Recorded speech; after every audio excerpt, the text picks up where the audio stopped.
For nearly 4 decades, a chilling maritime mystery unfolded across the world's oceans. A vessel, eerily devoid of crew, drifted through treacherous waters after reportedly being forsaken in the unforgiving Arctic during a lethal blizzard. While many dismissed the tale as mere nautical folklore, an astonishing turn of events would soon challenge skeptics and believers alike. The Arctic unleashed its wrath, a tempest descending with merciless intensity. Aboard the SS Bechimo, crew members desperately clung to any secure point as ice encrusted the deck and howling winds buffeted the ship. At the helm stood Captain Sidney Cornwell, his beard glazed with frost, his expression somber. The Bechimo, ill-equipped for the crushing pressure of unseasonably early ice packs, found itself ensnared in nature's icy grip. The ship's frame creaked ominously under the strain, echoing the crew's growing unease. Despite Captain Cornwell's attempts to rally his men, the dire reality was inescapable. "Captain, we must abandon ship," a senior officer urged over the gale. "We risk being crushed if we remain." Cornwell, though reluctant, recognized the truth in these words. With a heavy heart, he gave the order to evacuate. Hastily gathering essential supplies, the crew prepared for a treacherous half-mile trek to Barrow, Alaska. They clung to hope that this forsaken port would offer refuge until the ice relinquished its hold on the Bechimo.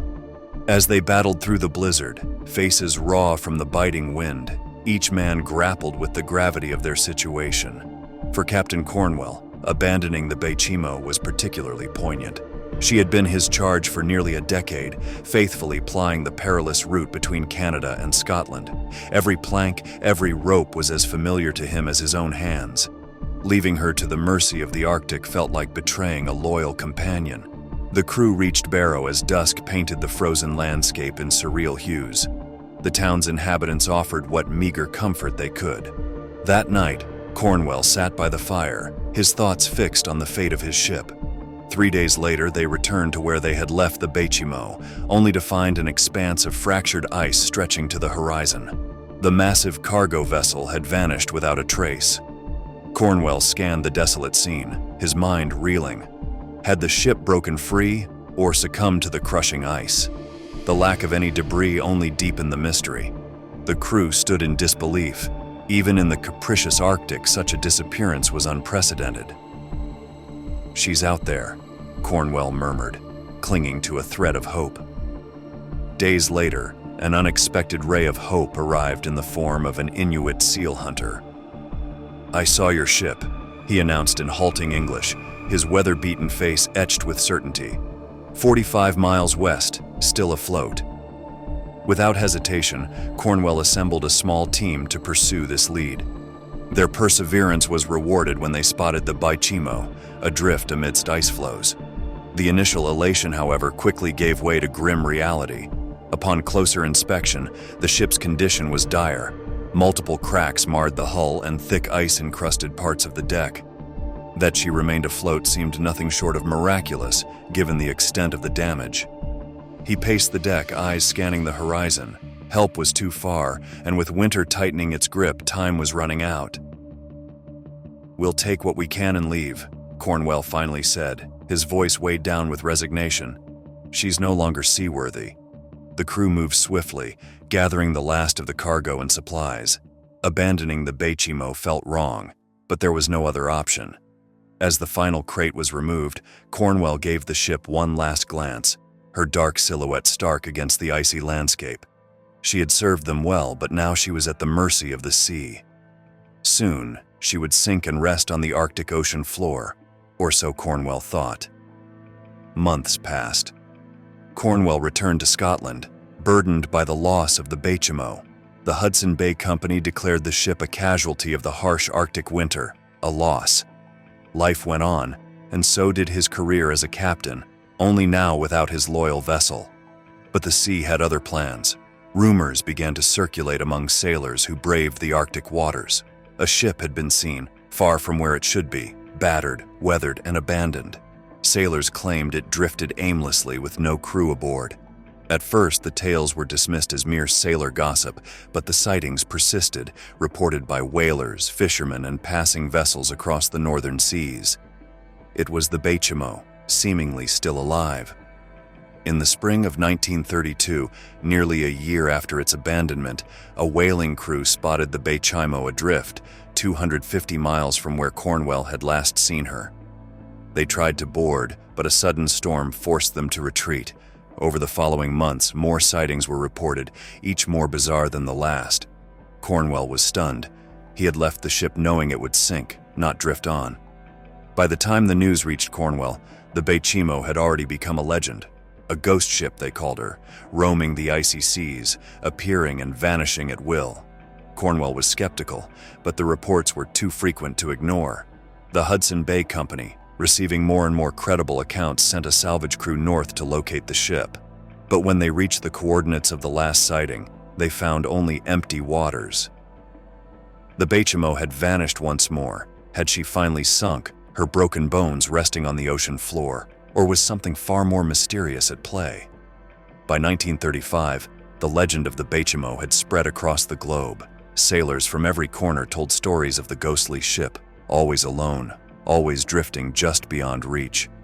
Some believed she was cursed, that anyone who dared board her would face a terrible fate.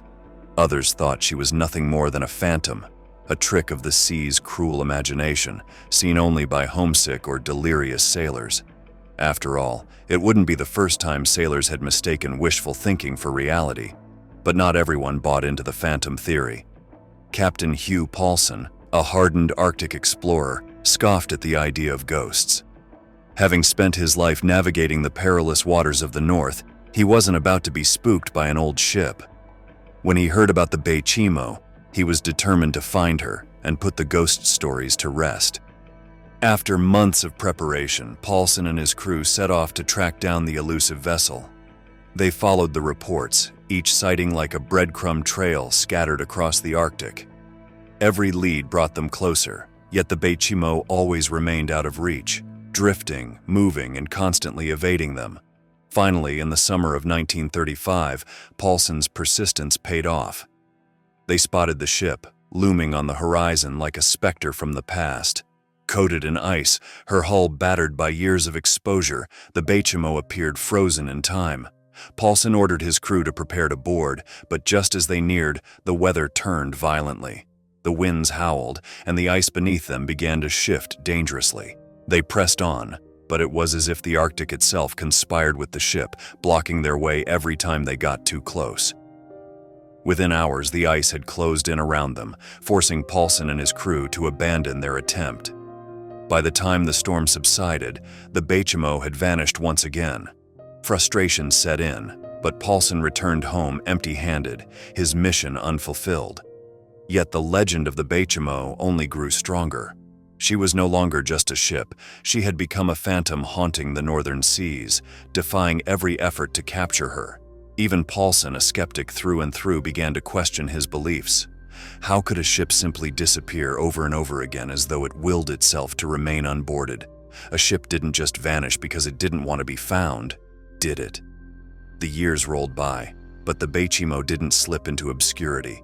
Instead, she became a legend, a ship doomed to wander the oceans without a crew, never sinking, never finding rest. Between 1935 and 1969, sailors from all corners of the globe reported glimpses of the elusive vessel. Each sighting seemed more remarkable than the last. Some claimed the ship looked untouched, preserved by the Arctic's relentless cold. Others described her as a rusting, dilapidated wreck, barely recognizable as the majestic ship she had once been. Yet one thing remained consistent. No one ever managed to board her. Every attempt was thwarted, whether by sudden squalls, shifting ice floes, or the ship's eerie ability to vanish just as it came within reach. It was as though the Vanishing herself was intent on remaining a mystery. By the late 1960s, the Vanishing had transformed into a myth. Sailors spoke of her in low voices, spinning stories of a ghost ship that defied both time and the elements. But for all the speculation, no one truly knew what had become of her. Then, in 1969, 38 years after her abandonment, she was spotted for the last time. On a frigid winter day, a group of Inuit hunters saw the Vanishing drifting silently through the Chukchi Sea. They watched, mesmerized as the ship, her ragged sails flapping in the wind, glided through the icy waters. There was no crew, no signs of life, just the lonely, spectral ship adrift in the Arctic wilderness. News of the sighting spread rapidly, prompting the Alaskan authorities to initiate an official search. For weeks, they scoured the area, hoping to locate the Bechimo either still afloat or lying on the ocean floor. Yet, despite their best efforts, the ship was nowhere to be found. Once more, the Bechimo had disappeared, this time seemingly forever. Yet her story persisted. For years, people retold the tale of the ship that defied the odds, though no one expected to see her again. Then, in 2007, over 75 years since she was abandoned, a new expedition was launched to unravel the mystery of the Bechimo. Armed with cutting-edge technology, the crew ventured into the Chukchi Sea, seeking any sign of the ghost ship. They deployed sonar, satellite scans, and drones to search the icy expanse, determined to discover her final resting place. But after weeks of searching, the sea remained silent. The Bechimo's fate continued to baffle, her secrets locked away beneath the frozen waters. On the expedition's final day, a faint signal pierced the silence, a metallic anomaly deep beneath the ice. Could this be the long-lost Bechimo? Hearts racing, the team deployed a remote-controlled submersible. As the vessel descended, grainy images flickered to life on the monitors. Gradually, the unmistakable outline of a ship's hull emerged from the murky depths. The crew watched in awe as more details came into focus. Corroded steel, fractured portholes, and the weathered insignia of the Hudson Bay Company. After 75 years, the elusive Bechimo had finally been found. There she rested, entombed in a crystalline prison, eerily preserved by the Arctic's icy embrace. But as the camera panned across the deck, an unsettling sight gave the observers pause. At the ship's bow stood a figure, frozen in time, a man clad in a captain's uniform, his features still discernible after decades beneath the waves. Speculation ran rife. Could this be Captain Sidney Cornwell, drawn back to the ship he had reluctantly abandoned? Had his pursuit of the phantom vessel become an obsession, leading him to this final, frozen vigil?